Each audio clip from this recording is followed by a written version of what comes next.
Ndryshimet në lëkurë të fëmijët, po edhe të infantët, mund t'i hasim dhe ato mund të jenë ose të izoluara, ose mund të jenë edhe në kuadër të sëmundjeve të përgjithshme.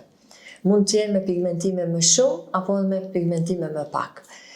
Janë shqetësim shumë i madh për prindërit, por janë edhe sfidë diagnostifikuese për pediatrit, ku të referohen. Prandaj, për këtë dhe ndryshimet hipopigmentimit të fëmijët, është e ftuar doktoresha Laura Saatçia Pajaziti, dermatovenerologe, specialiste, ka punuar në QKUK në klinikën e dermatologjisë vite me radhë, pedagoge në katedrën e dermatologjisë, ndërsa aktualisht punon në klinikën Proderm në Prishtinë. Doktoresha Laura, mirë se ke ardhur. Mirë se u gjej. Faleminderit për ftesën.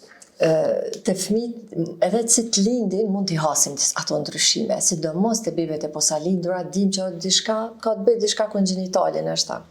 Mirë po, në qoftë se fëmija vjen të rrit, sidomos kur ekspozohet në diell, vijnë në shprehje ato dallimet e hipopigmentimit më tepër. Dhe atëherë drejtimi i parë që vjen pacientit e pediatri. Të them drejtën, është shumë sfiduese të themi se vërtet është një ndryshim i rëndësishëm apo nuk ka ndryshim i rëndësishëm. Gjithmonë e kemi frikën të këto raste. Cila kish me qenë ajo këshilla juaj për këto ndryshimet? Pse lajmërohen? Çfarë janë këto? Pse ndodhin këto ndryshime? Patjetër që duhet me i kushtu kujdes, jo gjithmonë janë me ndonjë rrezikshmëri apo patologji shumë serioze, po megjithatë duhet bëhet diferencimi. Edhe në fakt të gjitha këto ndryshime me sasi të zvogluar ose me mungesë totale të pigmentit munden me qenë qoftë në lindje, qoftë disa muaj pas lindjes, prap quhen kongjinitale të lindura, por dhe mund të fitohen gjatë jetës. E ashtu qëndron rëndësia e diagnostikimit, e diagnozës diferenciale, në mënyrë që dihet a ka ndonjë rrezik, a ka ndonjë çrregullim shoqërues në lëkurë apo në organe tjera. E për këtë pastaj me siguri që pediatrit do të miren me seriozitet, duke i referuar varësisht prej organit i cili mund të më afektu. Po kur flasim për hipopigmentimin, në rast parë ta përmendim çka është një hipopigmentim.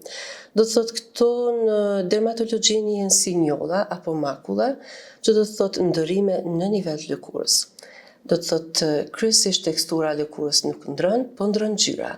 Intensiteti i ngjyrës mundet me qenë, do të thotë humbje graduale deri në mungesë totale të pigmentit. Tjetër çka mundet edhe kur përshkruhet një makull, duhet me u përshkru kufizimi me lëkurën në shëndosh, edhe duhet të përshkruhen edhe ndërrime tjera shoqëruese që mund të jenë me këto njolla. E përmendet që vetëm pjesën lëkurës e prek. Mendoni që është një sipërfaqe dhe jo në thellësi? Kur flitet për njolla, gjithmonë lezionet, ndryshimet janë në lëkurë. Madje tash varësisht prej rastit, prej patologjisë që do ta përmendim më vonë, mund të preken edhe struktura tjera të lëkurës, e që mund të manifestohen edhe me ndrime në thellësi, po atëherë ndryshon edhe lokalizimi, mund të vijë edhe deri tek denivelimi. Por në momentet kur flitet për njolla, për makulla, gjithmonë lezionet janë në sipërfaqe, po ne i dim ande ndërtimin e lëkurës edhe do ta shpjegoj në vazhdim se çka ndodh në pjesën patologjike pse nuk ka pigment në zonat e caktuara. Po. Doktoresh, në strukturë shumë shpesh, ku ta shohim fëmin që ka pa pigmentim një pjesë të lëkurës, ka dallim pjesa kur është e lëmuar ose kur nuk është e lëmuar. Po.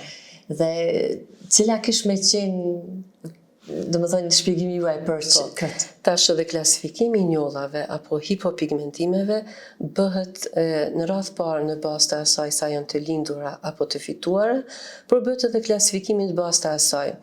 A vijnë këto ndrime në lëkurë paraprakisht të ndëruar apo në lëkurë normale, pastaj nëse sipërfaqja e lëkurës është e prekur, e alteruar, në kuptimin mund të ketë ndonjë deskvamim apo luspim, që atëherë mund të përshkruhet si e vrazhd.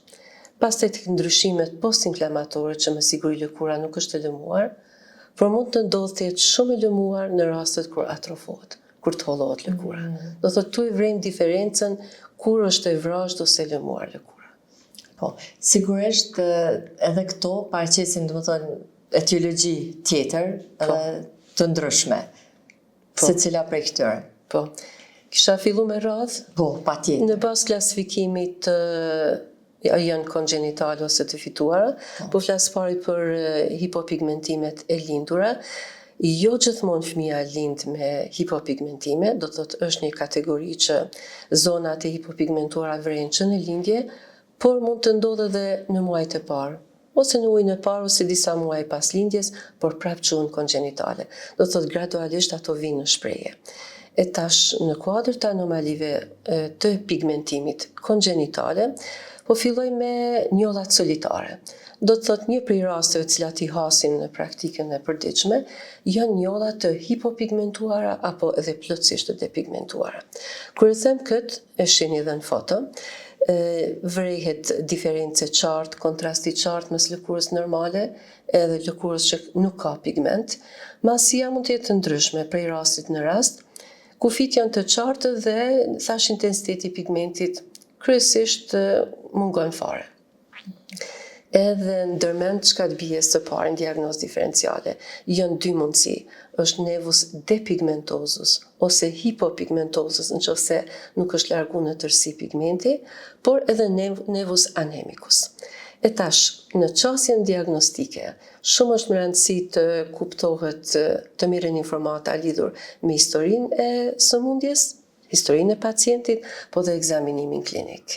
Tash të historia e pacientit, pediatrit dhe në anamnestike nga prindi, e curia kur kanë filluar lokalizimi, a ka pas shenja paraprisje të ndryshimit, apo ka anamnezë pozitive familjare.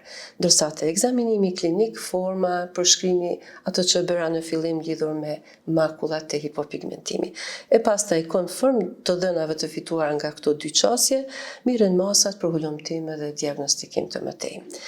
Tek rasti I njollës solitare të hipopigmentuar, metoda diagnostikuese më e thjeshtë është dermografizmi. Do të thotë merret shpatulla e drurit edhe bëhet fërkimi I lezionit. Edhe kemi dy mundësi, të lajmërohet brenda në kuadër të lezionit që s'ka fare pigment, dermografizëm I kuq, atëherë kemi të bëjmë me nevus depigmentosus ose hipopigmentosus, ose dermografizmi të jetë negativ, të mos ketë fare. Atëherë kemi të bëjmë me nevus anemicus. Tash ta shpjegoj ku është dallimi. Po. Tek nevus depigmentosus, numri melanociteve në derm është normal, numri melanozomëve është I zvogluar.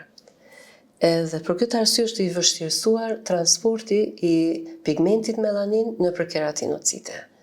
Duke qenë I vështirësuar, atëherë na lajmërohet ngjyra më e zbet, madje deri në mungesë totale. A zgjerohet doktoresh kjo apo mbitet atë? Zakonisht nevuset I vinë me qatë madhësi, ndodh gjatë jetës me përcjell përmasa trupore. Do thotë mundet me qenë rritje proporcionale me përmasa trupore, po nuk rritën kështu disa. Mirë po, çka vlet theksohet, këtu nuk ka nevojë për trajtim. Është një shan, edhe e vetmja gjë që duhet të ketë parasysh, mbrojtja prej diellit. Sepse në momentin kur nuk ka pigment, nuk ka mbrojtje prej diellit, prandaj edhe ka mundësi me u djega e pjesë.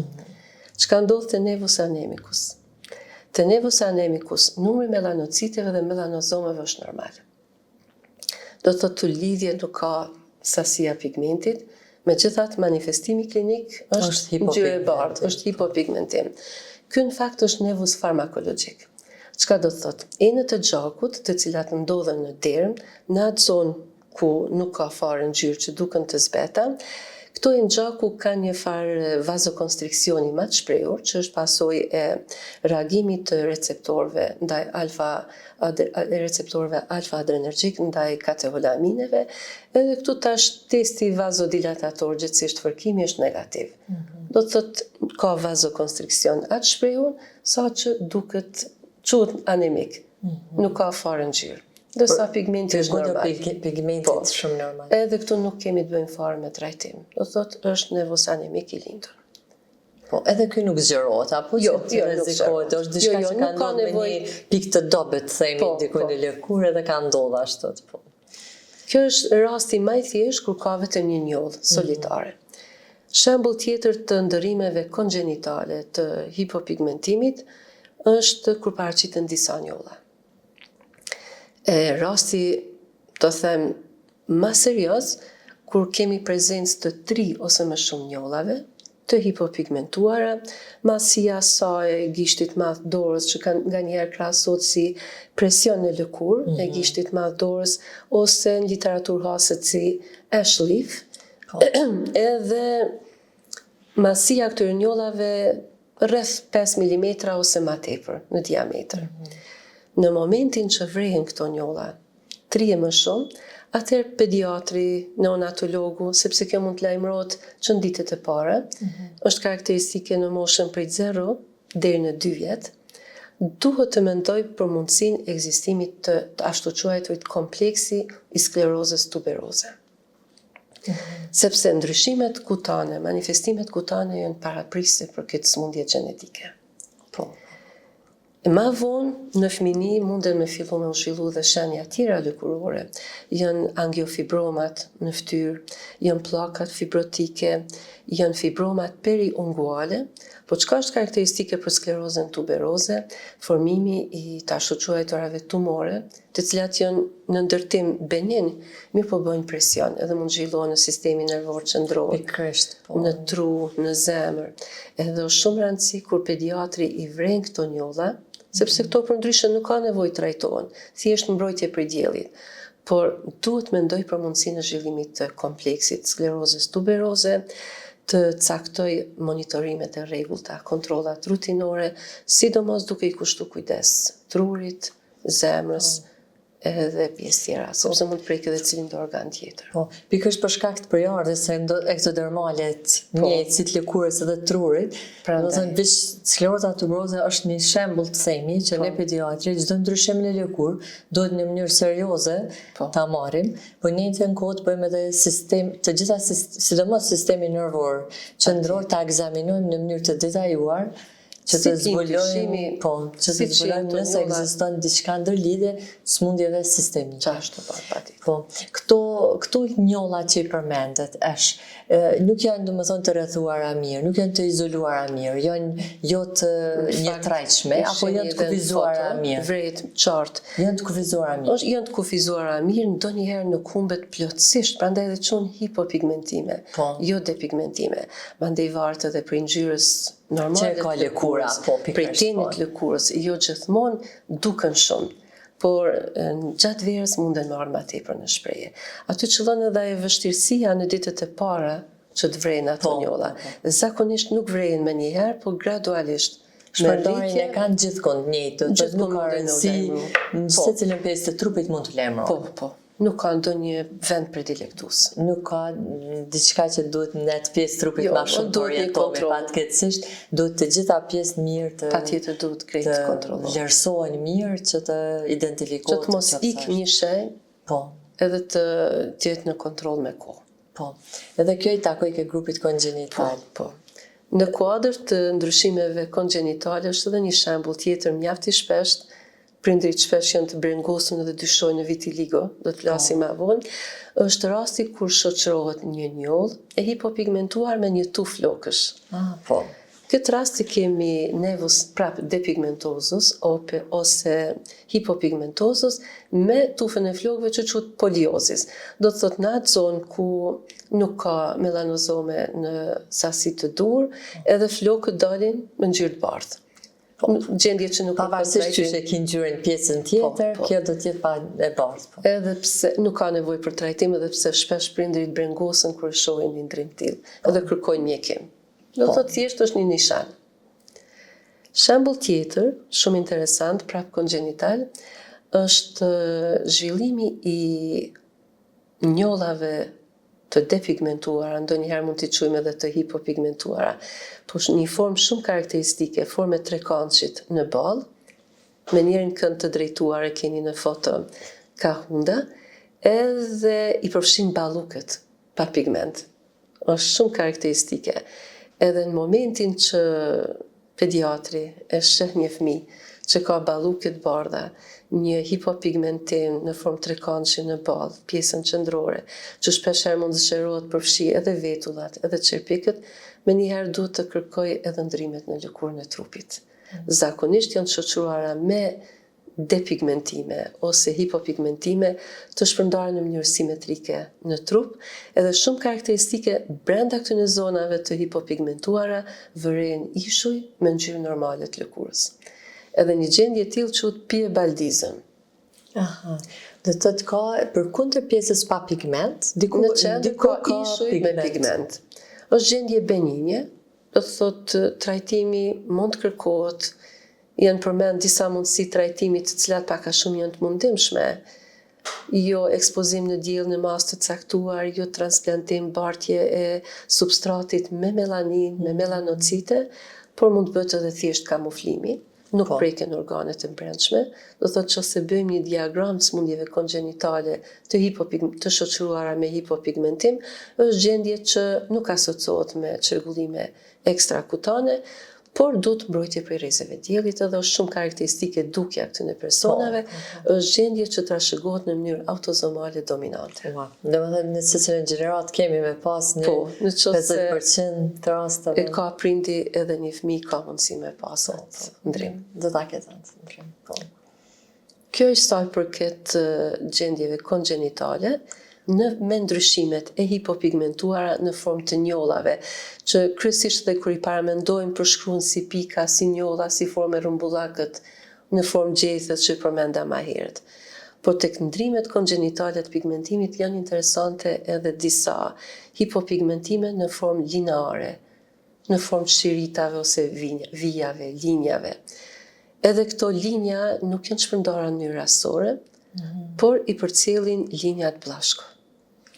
Këto linjat bllashku janë linja që paraqesin proliferim edhe shtigje të proliferimit dhe lëvizjes, migrimit të qelizave gjatë zhvillimit embrional.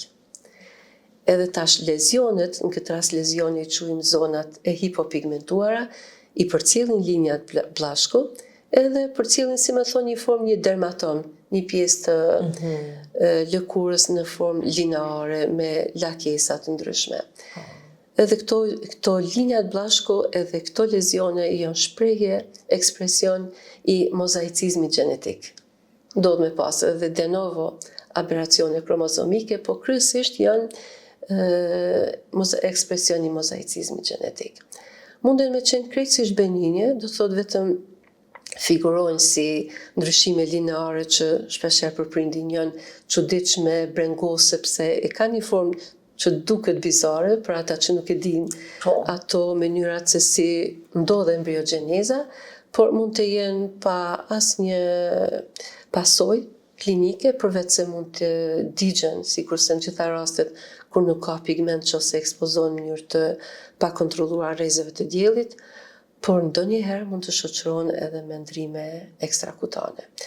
Ndodh ka raste kur shoqërohen me asimetri të ekstremiteteve, që ose linjat janë të vendosura në ndonjërin prej ekstremiteteve, do të thotë anomalit në skelet, por mund të ketë edhe anomali në sy, mund të ketë edhe strabizëm. E një shembull i një anomalie të tillë gjenetike është ashtu quajtura hipomelanozis e itos, sipas autorit që ka përshkruar.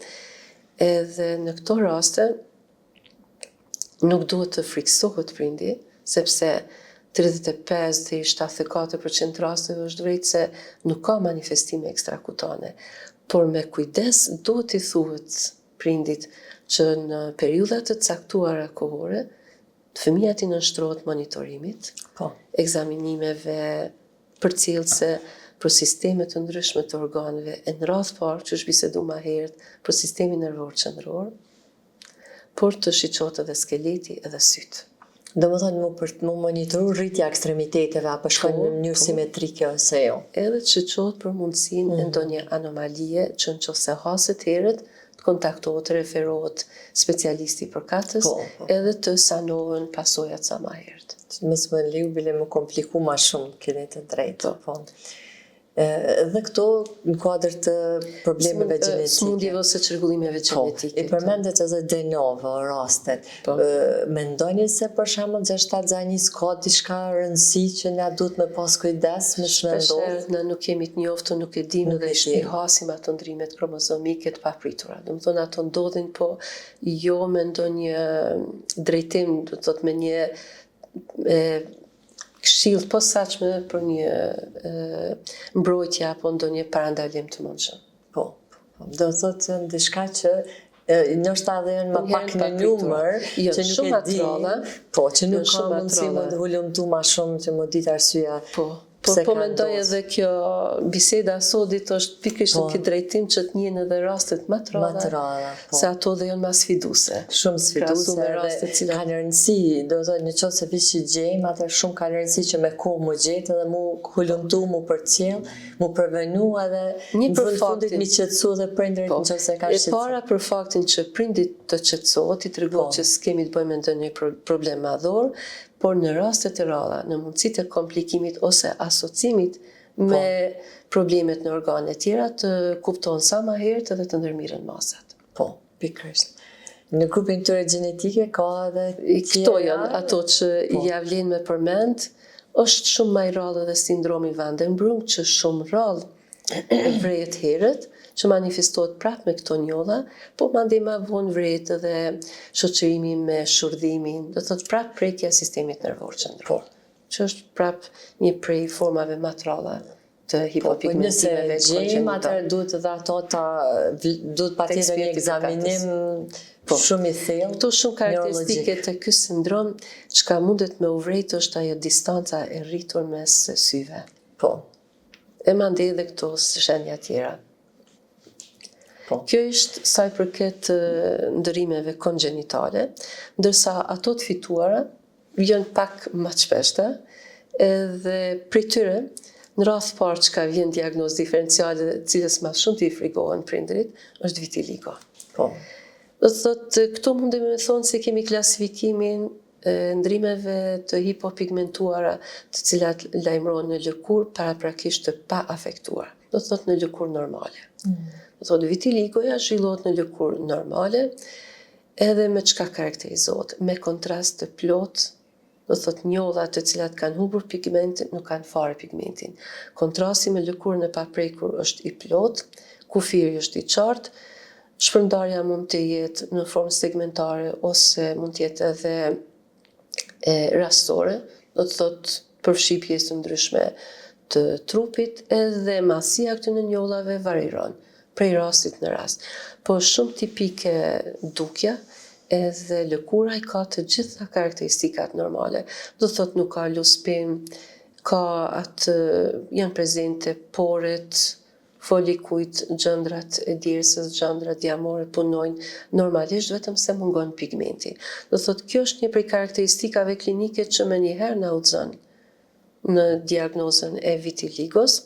Ndonjëherë kur ka me dyshje, janë ato kriteret tjera që ndihmojnë me ardhejë diagnoza, është leukotrihia, do të thotë prani e njollave të hipopigmentuara në kapak të syve që mund të prekin vetullat edhe qerpikët, është hallonevusi që prapë tregon për një prani të një gjendje autoimune, po është fenomeni Këbner, që është fenomen izomorfik i ngacmimit, çka do thotë nëse lëkura ngacmohet në vende të caktuara, reagon me humbje pigmenti.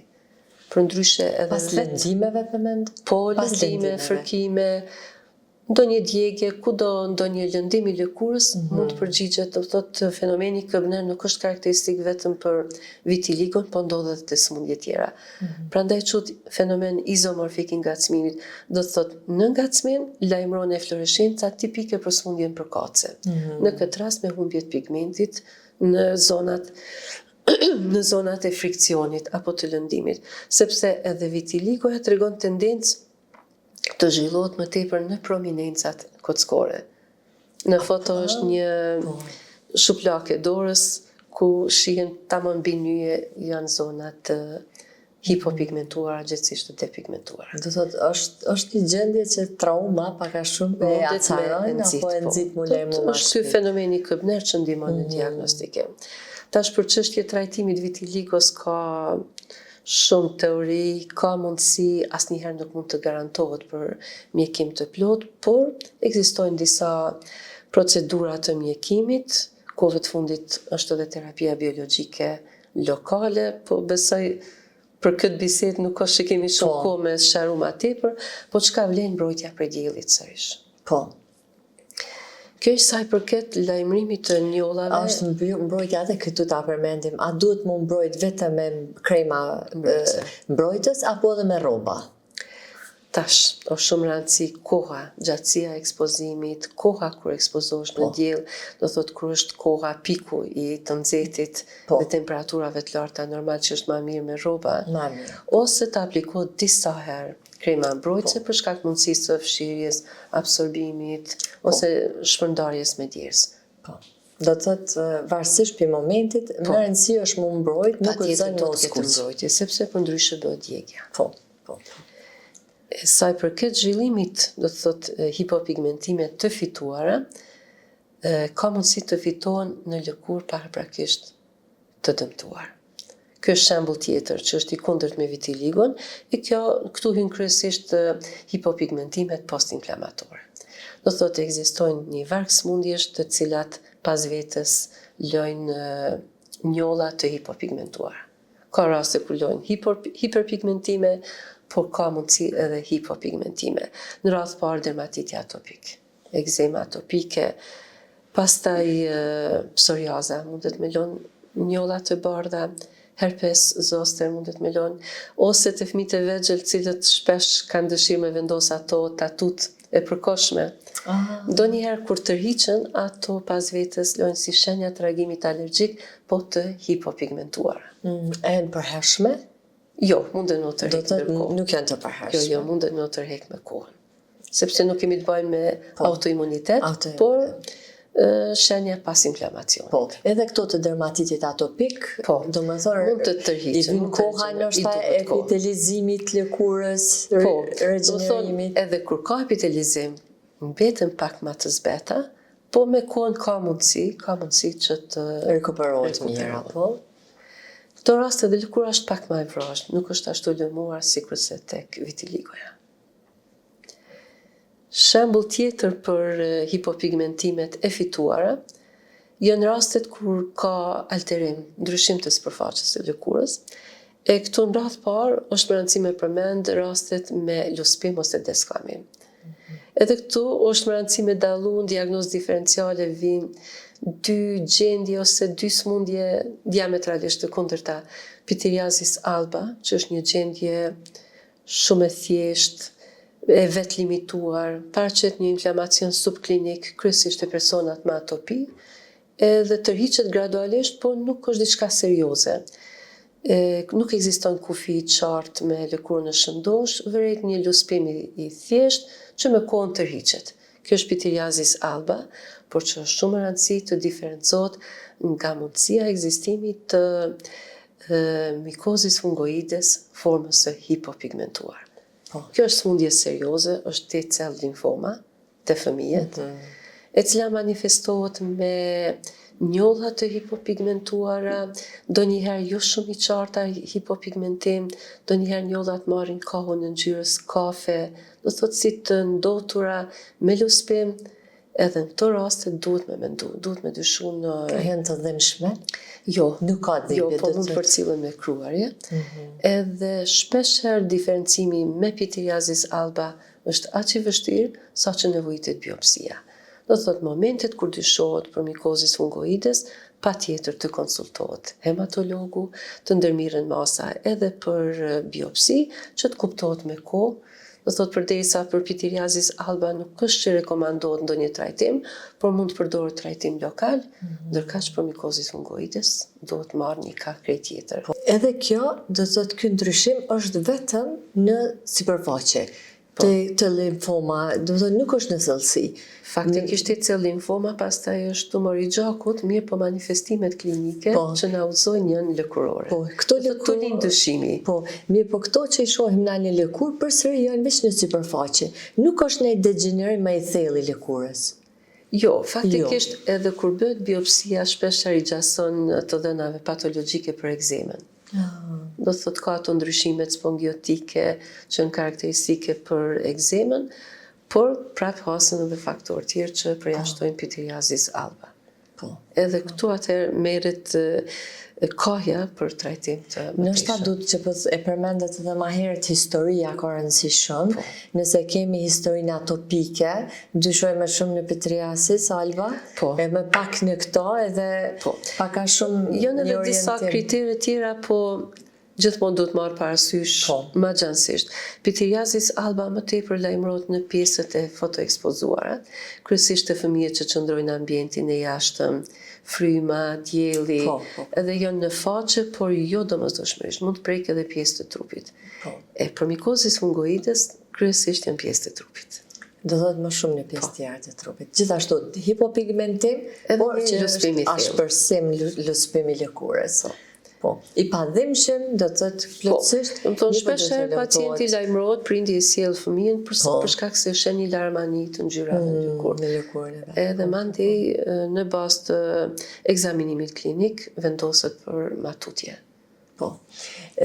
Pityriasis në ndodhë edhe nëse për shembull një fëmijë ka pas kujdes, ka atopi në lëkurë, ka përdor ato shampunat për lëkurë atopike, ka përdor locionet mirëmbajtje, për kundër mirëmbajtjes, na lajmërohet, do të thotë diçka që sikur të themi është e pashmangshme, kanë tendencë më zhvillu ma tepër.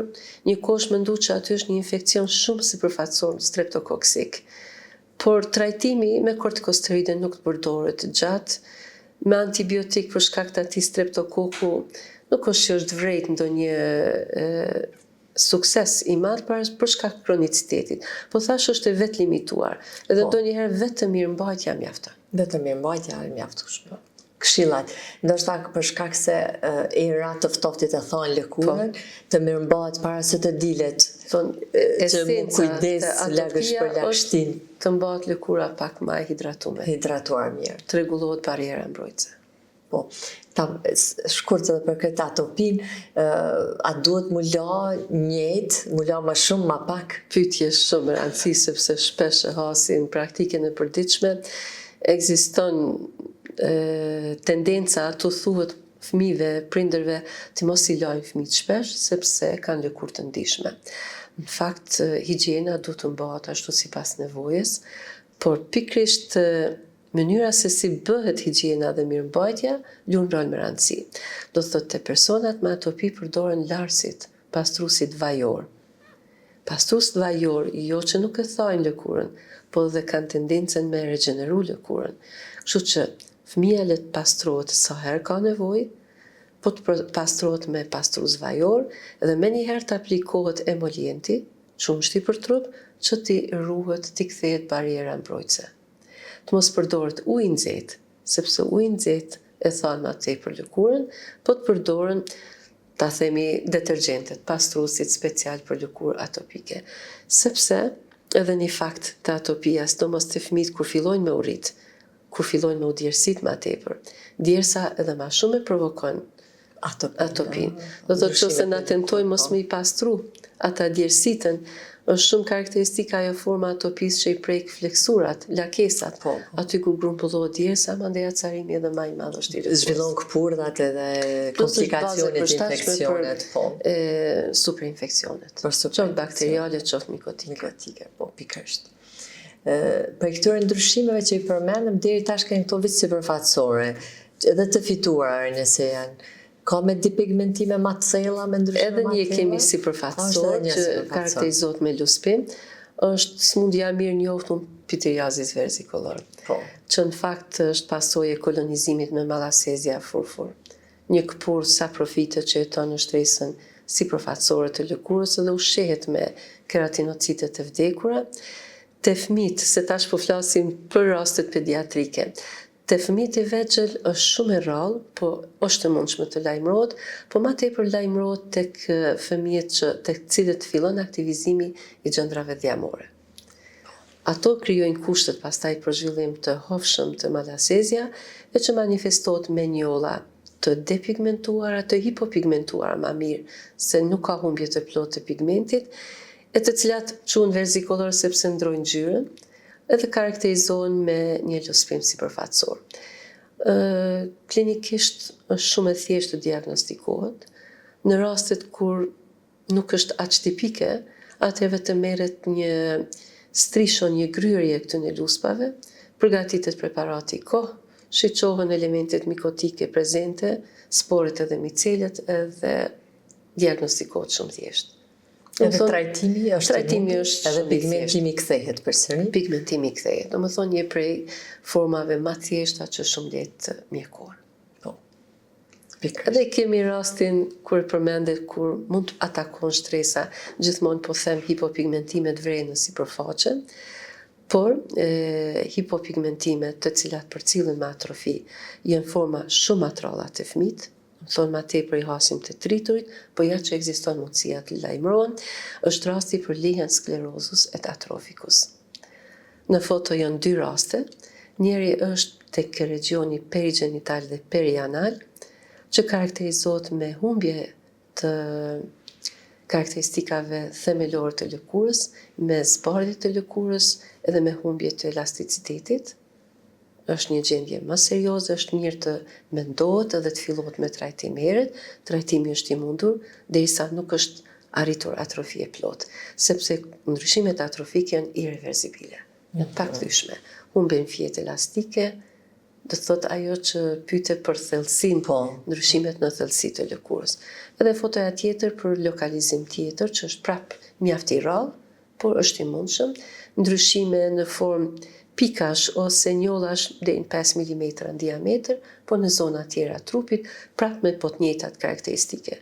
Lëkura fiton një shkëlqim, është e bardhë edhe nuk i ka ato vetit e veta normale.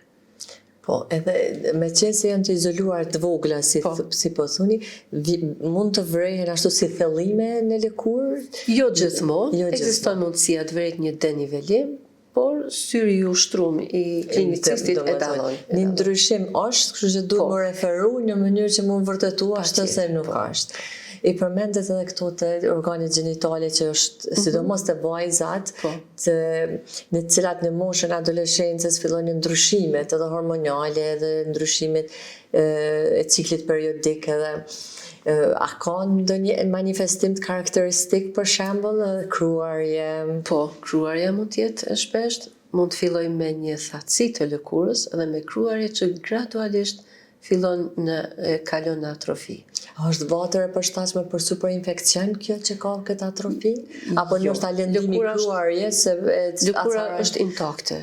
Lëkura është intakte. Domethënë bariera lëkur nuk është e dëmtuar, mirë po nuk i ka karakteristika themelore. Do thotë nuk mund të them që ka ofron port hyrëse për infekcione për vetën nëse kruarit janë të pakontrolluara, atëherë ekskoriacionin, pirlishjet hapin rrugë dhe për infekcion. A ka natyrë autoimune? Po. Ka natyrë autoimune. Do thotë një patologji krejtësisht tjetër, po që në shikim të parë duket si njollë e bardhë edhe kategorizohet edhe në çrregullimet e pigmentimit. Në fakt është patologji krejt tjetër. Sa gjatë guxojmë një fëmijë mimajt me dermatit atopik, një mjek pediatër, apo të referojmë me njëherë që të mos ndodhin këto depigmentimet pas-inflamatore? Unë përsin kryesore kam që të mos teprohet me kortikosteroide. Do të thotë kortikosteroidet janë linja e parë e trajtimit të ekzemës atopike, po gjithmonë në mënyrë të kontrolluar për shkak të efekteve anësore. Do të thotë mund të fillohet për një kohë të shkurt me potencë sa më të ulët, mundësisht kuptohet faktori që po nxit ndryshimet atopike, sepse dermatiti atopik menaxhohet lehtë nëse kuptohet çka shkakton. Nëse eliminojmë faktorin, atëherë vjen në shprehje vetëm mirëmbajtja. Do të thotë ato që i përmenda, pastruesit vajor, emolientët, që truhet bariera mbrojtëse. Nëse veprojmë shpejt, atëherë edhe mundësia e hipopigmentimeve post-inflamatore përjashtohet. Kur janë vatrat e mëdha, kur janë persistente, që ndrojnë kronikisht, atëherë normalisht që edhe lojnë pasoja. Pikërisht, po. Edhe pamja, dukja estetika është u bë shumë e rëndësishme, edhe është shumë e rëndësishme, edhe në vetbesim, edhe në të gjitha, kështu që të kujdesemi që me kohë fëmijët të referohen në mënyrë që të mos i humbim lumturinë për diçka që ka trajtim. Që ka mundësi që ka mundësi të trajtohet. Doktor Xhalaura, shumë faleminderit për gjithë këto këshilla kaq të rëndësishme edhe me vlerë për pediatrin. Ish kënaqësi, faleminderit për ftesën.